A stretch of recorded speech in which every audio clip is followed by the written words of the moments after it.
Good afternoon, my dear children. Welcome to this online class. In the previous class, we have seen the functions of commercial banks. Uh, do you remember the word that I mentioned in the beginning of that topic, which is the lifeblood of all economic activities? The answer lies in the first paragraph, first line, first word. Just open your textbook and verify. Okay. Or do you want me to say this answer? Finance. Finance is the blood life or lifeblood of all economic activities in the economy. Now, uh, the part that I teach you deals with the role of commercial banks in economic development. Before that, you should know the mechanism or technique of credit creation by commercial banks. Bank credit refers to bank loans and advances. Money is said to be created when the banks, through their lending activities, make a net addition to the total supply of money.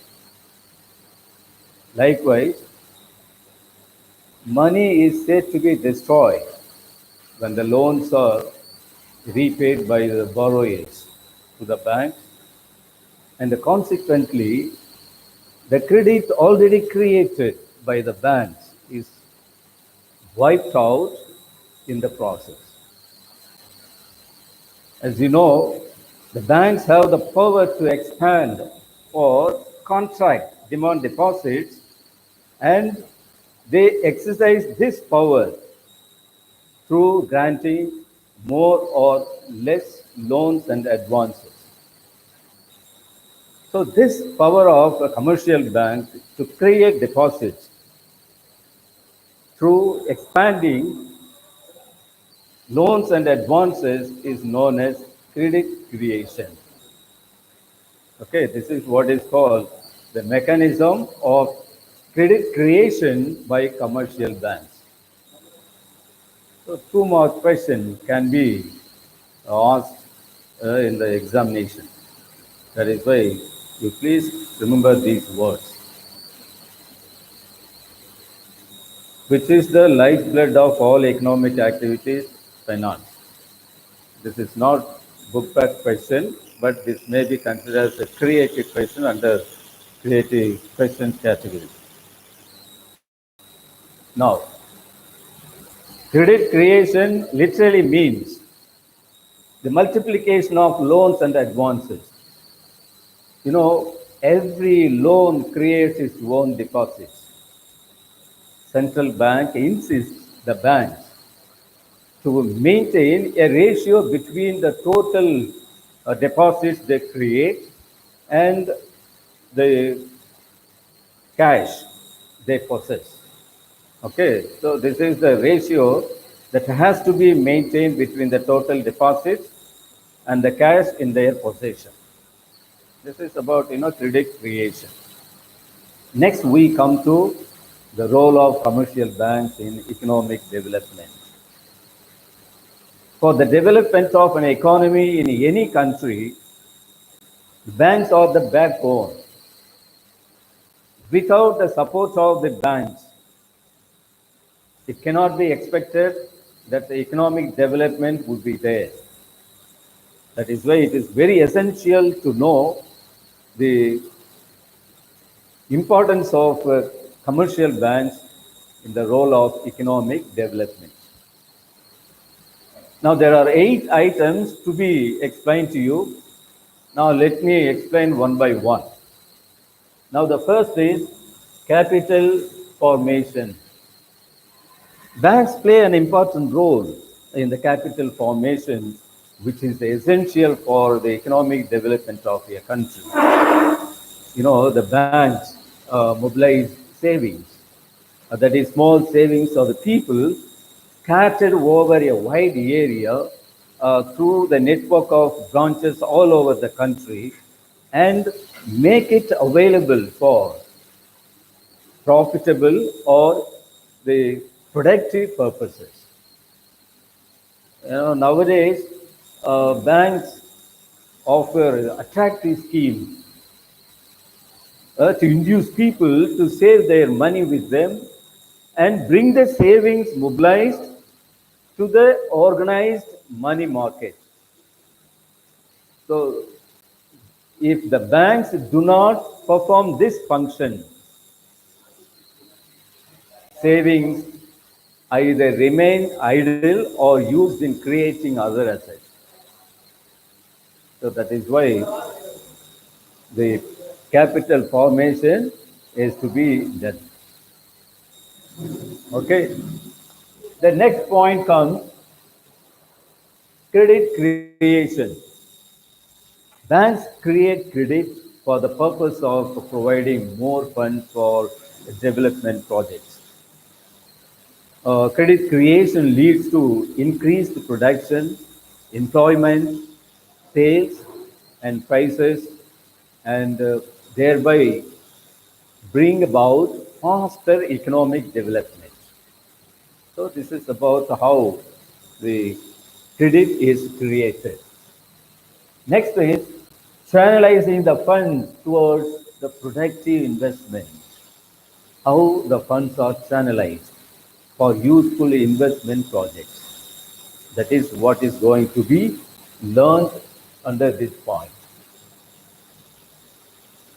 You see, banks invest the savings mobilized by them for productive purposes. Capital formation is not the only function of commercial banks. Pooled savings should be allocated to various sectors of the economy with a view to increase the productivity. Okay, then only it can be said to have performed an important role in the economic development. This is how the funds are channelized. And next comes encouraging right type of industries. Many banks help in development of the right type of industries by extending loan to right type of persons. In this way, banks help not only for industrialization of the country, but also for the development of the country. That means economic development of the country.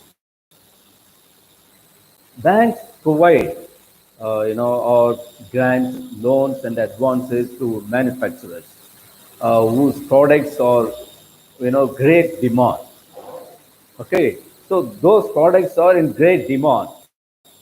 These manufacturers, in turn, increase their products by introducing new methods of production and assist in raising the national income of the country.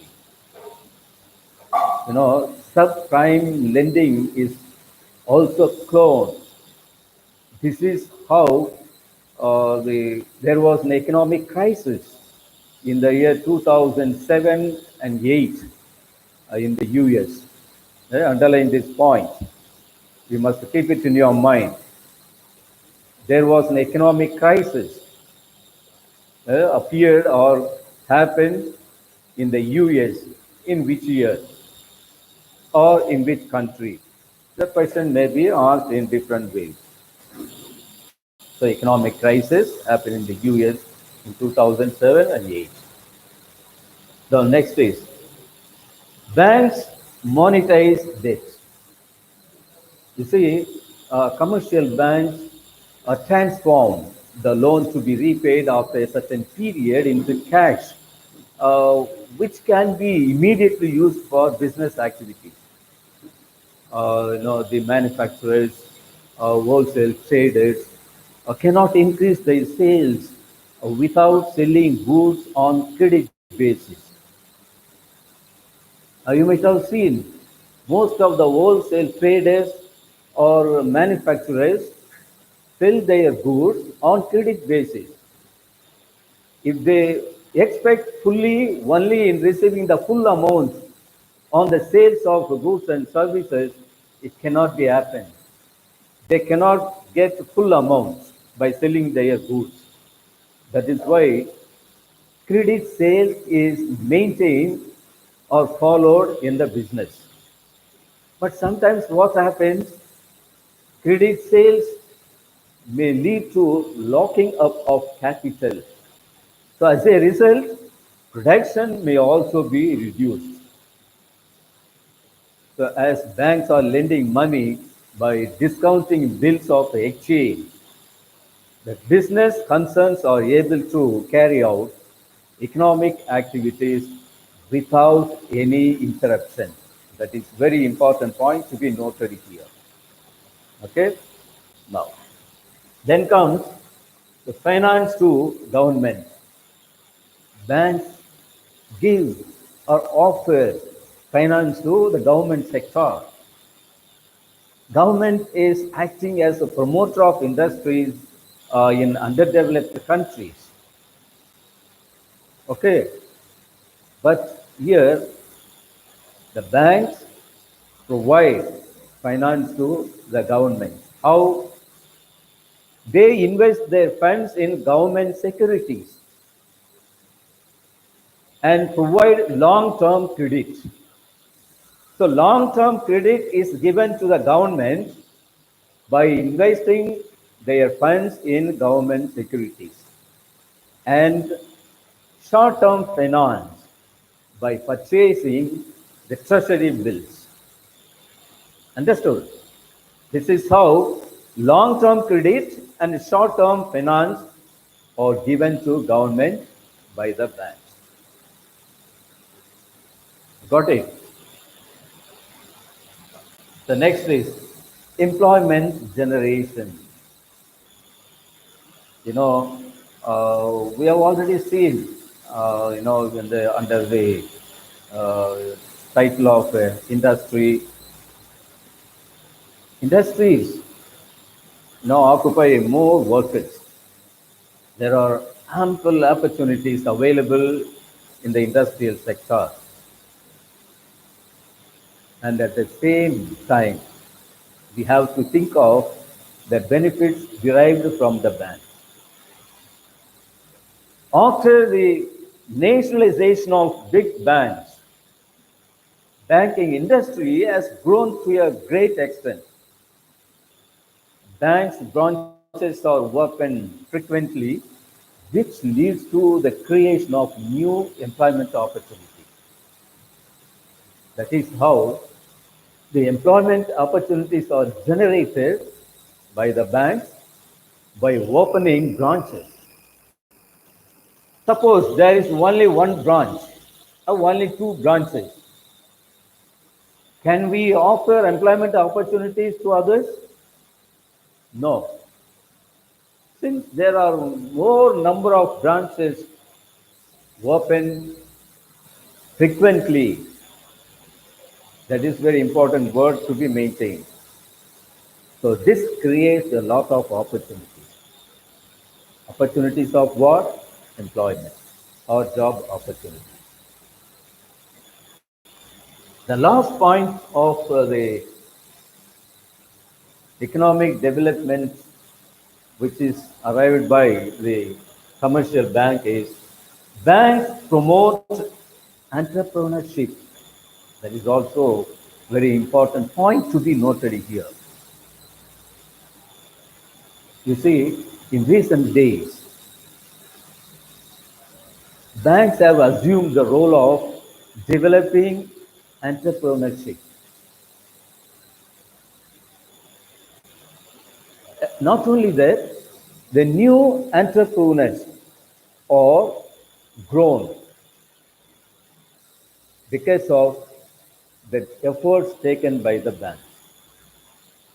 The banks induce new entrepreneurs to take up the well-formulated projects and the provision of counseling services like technical and the more, monetary guidance.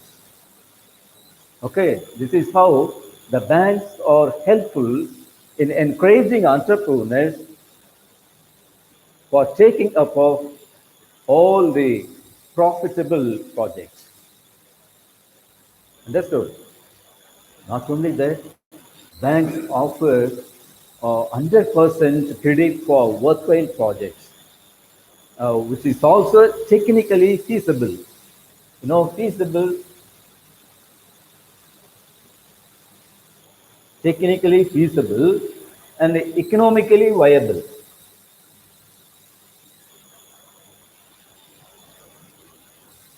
Banks provide 100% credit for what? Worthwhile projects. That means what here? Technically feasible. If feasible means what? Able to be done. Economically viable. Able to be put into practice. Okay? So, economically viable for the development of entrepreneurs. The role of entrepreneurs, especially in our or in developing countries like India, is very, very important because entrepreneurs create a lot of job opportunities. They induct more unemployed persons by offering good opportunities for these youngsters. So these are the things about the role of commercial banks in economic development. Okay, next. The next part is non-banking financial institution. That is NBFI.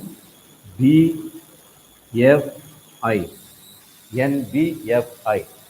Non-banking financial institution or non-bank financial company is, is a function or is a financial institution that does not have a full banking license or is not supervised by the central bank. This is also core point to be kept in your mind. Non-banking financial institution does not cover the full banking license. And this type of institution or this type of financial institution is not supervised by the central bank or the Reserve Bank of India. You see how free they are? Non-banking financial institutions do not carry on pure banking business, but they will carry on other financial transactions. Okay, so they receive deposits and give loans. They mobilize people's savings and use the funds to finance expenditure on investment activities. Okay, so in short, these are the institutions meant for or undertake borrowing and lending. So this is only their business.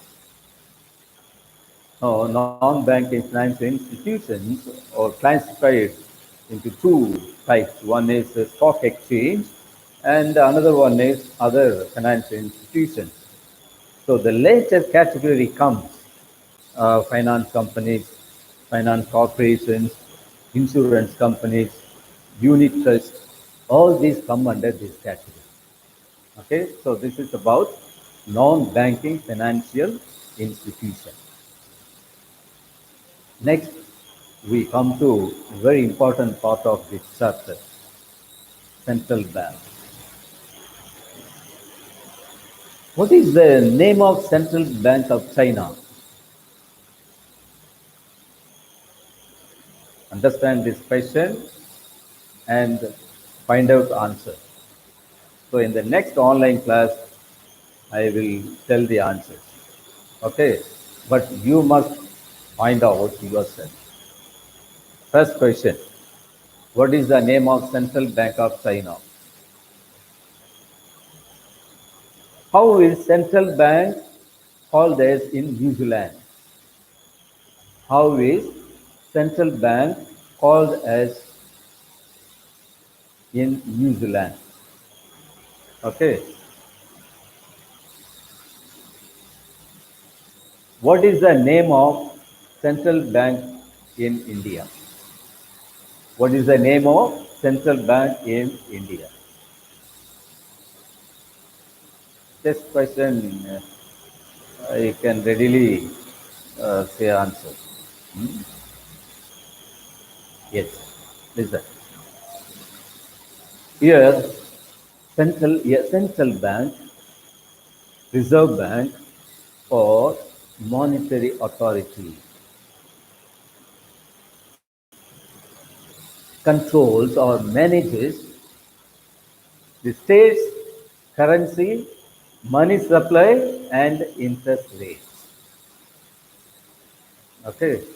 The Reserve Bank of India is India's institution, India's central banking institution, which manages the country's currency, money supply, and interest rates.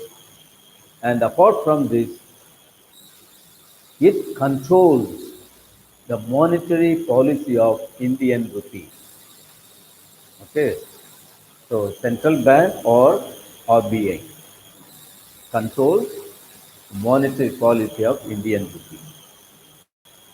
Now, when we call it as a rupee, uh, you must understand how the money was, much. The first paper money was, issue of paper money was started in the 18th century. The private banks, such as Bank of Bengal or Bank of, Bombay, Bank of Madras, first printed paper money. Okay, the first paper currency was issued by the Shah Suri. Understood? But here, every currency note has its mounts written in 17 languages. You might, you might have seen. If you look at the currency note, this is the 50 rupees note. Now, you just verify currency note from your parents, and you see whatever I am telling, it's just verify. You see, how many languages are written on currency note? 17 languages. Understood? English and Hindi on the front part, that is on the front side of the note, and 15 others on the back. And you might have also seen the Reserve Bank of India, under which you can see the wordings guaranteed by central government, not state government, guaranteed by central government. And the head of Reserve Bank of India gives promise. I promise to pay the bearer the sum of 50 rupees, the sum of 200 rupees, the sum of 2000 rupees. Okay, so this is promise given by the government. You cannot see the signature of a president of country or prime minister of the country, or the finance minister or union finance minister's signature. It is the signature given by the governor of Reserve Bank of India. So the name of central bank in India is called as Reserve Bank. Okay. The first governor of Reserve Bank in the Reserve Bank of India was Osborne Smith. So he was the first governor of RBI. Actually, RBI commenced its operations on April 1, 1935. That is in accordance with the RBI Act 1934. It was nationalized on January 1, 1949. Okay. And the headquarters moved from Calcutta to Mumbai in 1937.